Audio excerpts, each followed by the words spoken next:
What's up, guys? Welcome back to the channel. Here we are with another reaction. Why British cities make no sense. What's going on in the land of the UK? Before we dive in and figure out why they make no sense, if you guys happen to enjoy, please don't forget to smash subscribe, give the video a thumbs up so it gets suggested. Also, if you would like to support this channel by becoming a member, all you gotta do is hit that join button to receive your exclusive benefits. Now, without further ado, let's get right to it. How would you define a city? It's what you do on a cherry.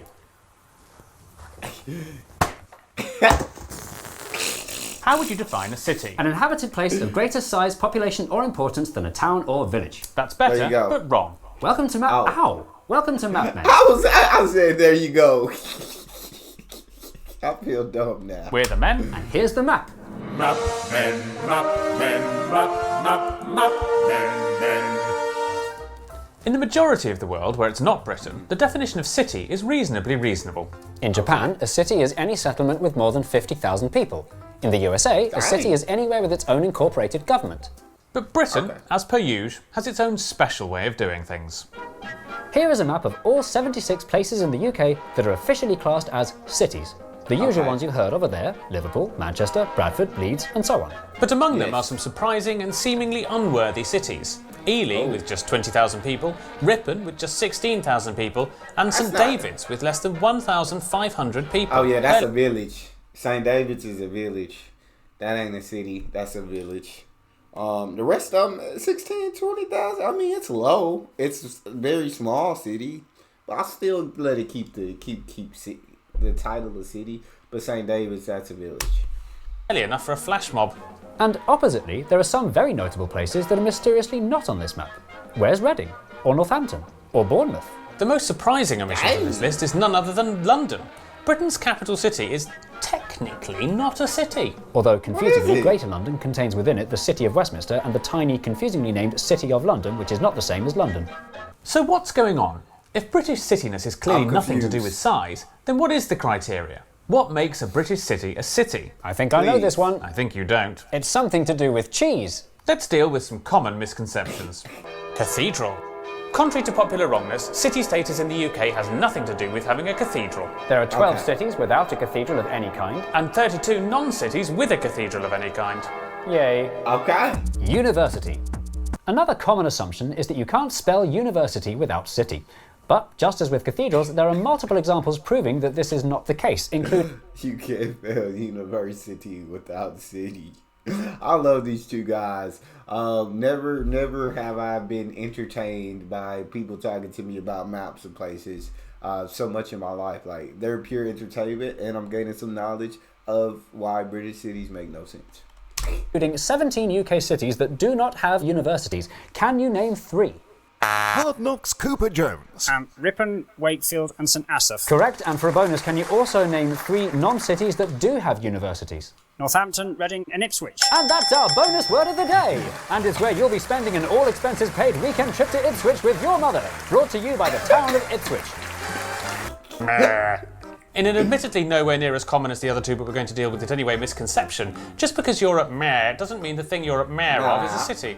For 2 examples, Ramji Chauhan is the old-timey ceremonial red robe and gold chain Lord Mayor of Harrow, which is a dull suburban borough, not a city, and Oliver Coppard is the democratically elected Metro Mayor of South Yorkshire, a massive political region comprising mostly countryside, which is even more not a city. The term mayor in Britain is almost as confusing, useless and vague as city itself. Person in charge of a city or town or borough or region.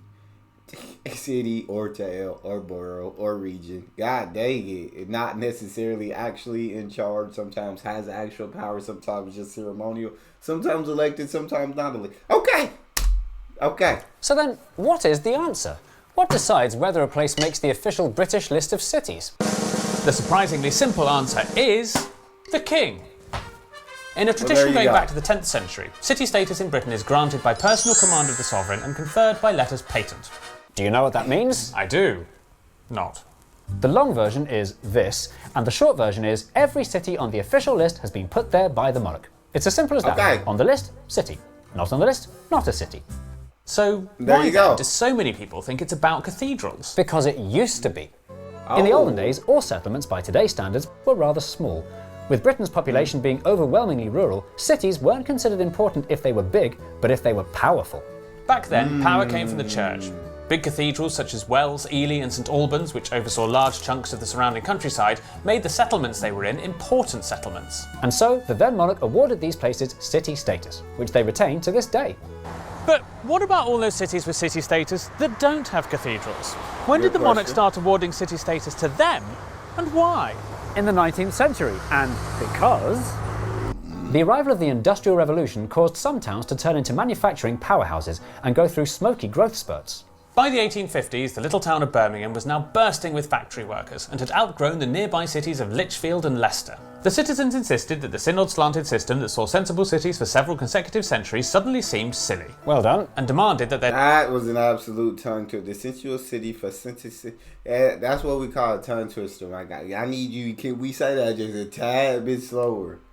A tad bit slower. That's crazy, though. The concept of, okay, that's how you know you're in a monarch. You're only a city if the king or queen deems you to be a city. Anything, if you're not on the list of them deeming you a city, then you're not a city. You're non-city. And I guess back in the day, it used to be you needed a cathedral. You need power. All right, that made you a city. But I guess that changed. And the king decided, you know what? Nobody's a city nowhere's a city until I say it's a city. And I guess when you got that kind of power, then you can do that. their town be given the city status it deserved. So the Prime Minister Lord Salisbury decided the time had come to change the cathedral rules. Oh, excellent. That's really good. No. Thank you. I did like that. Thank It you. was And good. reinvented It was the meaning good. of city. Incidentally, that's the same Lord Salisbury who, at the same time, reinvented the meaning of the word county. In 1889, Birmingham's size and industrial importance was officially acknowledged when it became the first place without an Anglican cathedral to gain city status. Confusingly, Birmingham's church turned into a cathedral later in 1905, Of course it but did. for an explanation of how that works, ask a priest. Father, what's the difference between a church and a cathedral? That's a good question. Something to do with bishops? Birmingham was quickly followed by cathedral-free Sheffield, Bradford, Hull, Nottingham and a slow trickle of other godless heathen towns that had recently become large, joining throughout the 20th century. The list was gradually starting to make more and more sense. Until 1994, when a completely good run of sensible cityings was ruined by the tiny Welsh village of St David's for no good reason. St. David's. This is basically it. Apparently, the Queen just liked it. The thing that Oh makes my this otherwise days. logical list illogical is these pesky small cities that ruin it for the proper big ones. So, can a place lose its city status if it doesn't deserve it anymore? Oh, that's a good question. Welcome back to Stranded with Songs. Now, before the break, my guest Jimothy Twiggs' 5 song choices to be stranded on a desert island with were the Ketchup song by Las Ketchup 4 times and the Ketchup song Christmas Remix. I regret nothing. Now, as you know, as well as the 5 Regret songs, you nothing. also get to take with you one luxury item to the island. What luxury item will you... I will take Surfshark VPN. Literally Oh, any okay, it's a luxury sponsor. item you can think of. I will take I'm gonna Surfshark skip the VPN. sponsor. Why do you want to take Surfshark VPN? Because it's marvellous. Surfshark VPN allows you... In 1998, Little Rochester in Kent, which had been a city since 1211, merged its local council with its neighbours to form the modern unitary authority of Medway. What they didn't realise was doing this effectively removed Rochester from the official list of British cities. The new Council of Medway could have retained city status simply by filling in a bit of paperwork, but they forgot, making poor Rochester the only place in the UK ever to lose its city status. How do you forget to do paperwork? Oh my days. Oh my days. Oh, okay. So only one city ever lost its cityness, its title, because they forgot to do some paper. That's crazy. Luckily, the Rochesterians didn't have to wait very long for a chance to put things right. The year Okay. 2000 was the roundest date in the calendar in living memory, even for trees. The government celebrated this milestone with a big blancmange, a bicycle wheel, and the announcement of a bidding round for city status. 3 new cities were to join the list, and for the first time ever, any town with ambitions to become a city could apply to be one, and size did not matter. The criteria they were looking for were notable features, historic features, royal features, and a forward-looking attitude. And so, Okay. lots of towns submitted bids, each having to provide a 25-page pamphlet and lots of photos explaining why they were worthy. The hot favourite to win was Reading, the largest town in England with a fast-growing tech sector. It boldly ticked all these boxes. And the winners of Millennium City Status 2000 are Inverness, Brighton and Hove, and Wolverhampton. The national bidding for city status frenzy was so much fun, the government decided to make it a semi-regular thing every time the Queen had a party. Newport, Newry, Preston, Stirling, and Lisbon. Lisbon? Lisburn. Oh, Lisburn. Chelmsford, Perth, and St Asaph. St Asaph? Wales ran out of big towns. Bangor, Colchester, Doncaster, Dunfermline, Milton Keynes, Wrexham, and Southend. And that brings us to today's grand total of 76 cities. So it looked like there's still some big populations out there that are not yet a city that still need to be made cities. So it sounds like more cities are going to be coming soon. In Scotland, 7 in Wales, 6 in Northern Ireland, and 55 in England. The question we need to ask, Other than why did the Queen hate Reading so much, is why bother bidding? Submitting a bid is an expensive business, with tens of thousands of pounds being spent on printer ink alone.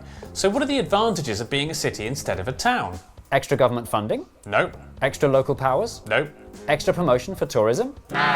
Who was that? Sorry, typo. The clue is in the name, city status. That's a very good word for it because that's literally all it is. And that's why every town that bids has a different justification for why their bid was bother-worthy. Preston said gaining city status in 2002 put them on the map, even though our research has shown that Preston was already on most maps. Perth claimed that in the decade since becoming a city in 2012, its economy grew 12%, which would be impressive if it weren't for nearby Dundee also growing by about 12%. Towns don't even need to win to benefit from bidding. The parish council of Marazion in Cornwall submitted a no-hoper underdog bid without their bosses in Cornwall ever knowing about it. They were quickly disqualified, but not before the subsequent publicity resulted in a mini boost in tourism.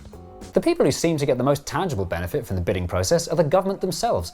Awarding city status to an unsung town is a way to appear to show support for it and get some positive PR without having to commit any time or money. But is this okay? Is it right that the government of the day gets to mess with the dictionary definition of a geographical word? Is it perhaps time we drop this nonsense of a system and replaced it with something more meaningful? Nah. The government has 8,007 I say let's keep it the way it is. more important things to worry about than what the meaning of city is. Once those have been sorted, yes, we might look at redefining the definition. It said make dogs wear clothes, make poo sticks an Olympic sport, bring back the word scram. 94 invade Canada, 95 apologize to Canada. And even then, we probably shouldn't. After all, a vague, archaic, mostly harmless tradition fraught with pomp and ceremony and mawkish self-aggrandising with a bit of royalty thrown in is about the most British thing imaginable and would never happen in a boring, sensible country like Germany. Regular rounds of royal city statusing look set to be with us for many jubilees to come. So, if you want your town to become a city, just sit tight and wait, and rest assured that at this rate, every corner of the country will become a city by the year 3000. And the winner is Newport Factory Services on the M1. Except Reading. Except Reading.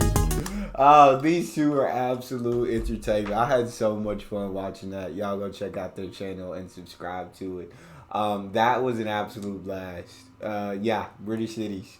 I completely understand why you make no sense now. And so we'll see who the king makes cities next.